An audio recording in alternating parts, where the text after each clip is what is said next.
Halo teman-teman, ketemu lagi dengan saya di channel HD Elektronik.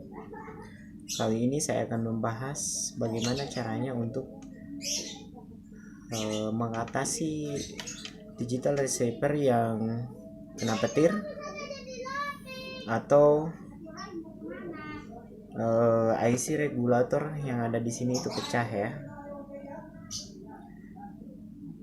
Cara mengatasinya adalah dengan sistem gejala fungsi adalah cara terbaik untuk menyelesaikan permasalahan yang ada pada receiver Anda ya.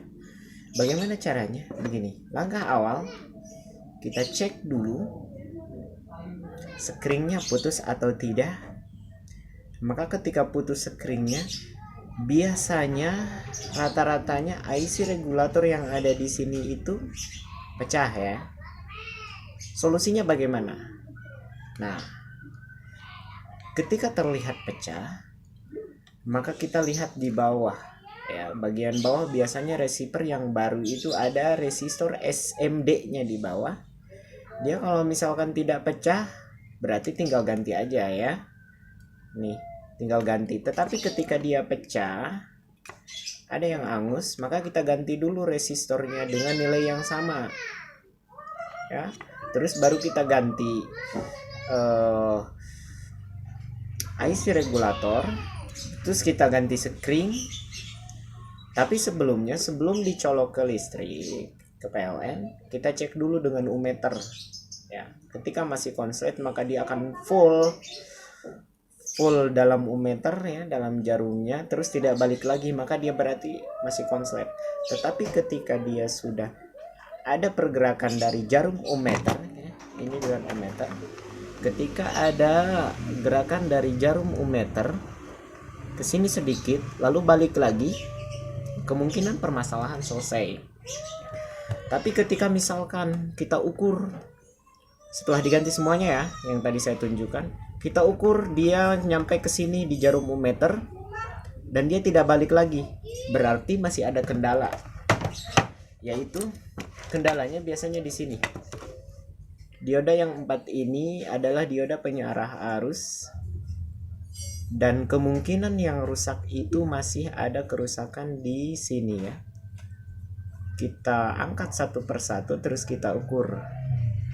Karena dia adalah memiliki kutub positif dan negatif, ketika dia diukur dibolak-balik hidup, maka otomatis dia mati ya, karena memang dia itu ada kutub positif dan negatifnya. Tetapi ketika kita ukur maka dia baik-baik saja, berarti ada kendala lain. Ketika diukur tidak balik lagi, kita cek semuanya. Ini sifatnya dia ketika diukur dengan ampometer, dengan ohmmeter, dia maka balik lagi langsung atau balik lagi secara perlahan. Diukur dia naik terus balik lagi secara perlahan, berarti dia bagus. Tetapi ketika dia tidak balik lagi, berarti itulah yang rusak. Kalau misalkan ada di bagian elko ini, kapasitor ini ketika diukur dengan ukuran satu kali, maka dia tidak ada respon ya. Tidak ada respon karena memang dia adalah kapasitor keramik. Beda dengan kapasitor elektrolit ya. Kalau kapasitor elektrolit dia ngangkat kemudian balik lagi.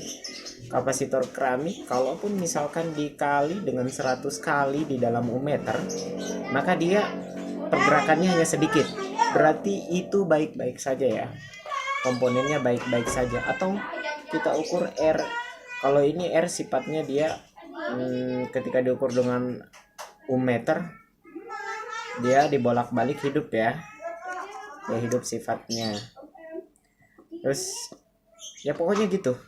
Biasanya kalau kena petir dia paling rusak ini.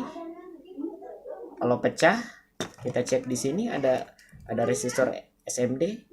Kalau dia nggak pecah berarti tinggal kita ganti ini.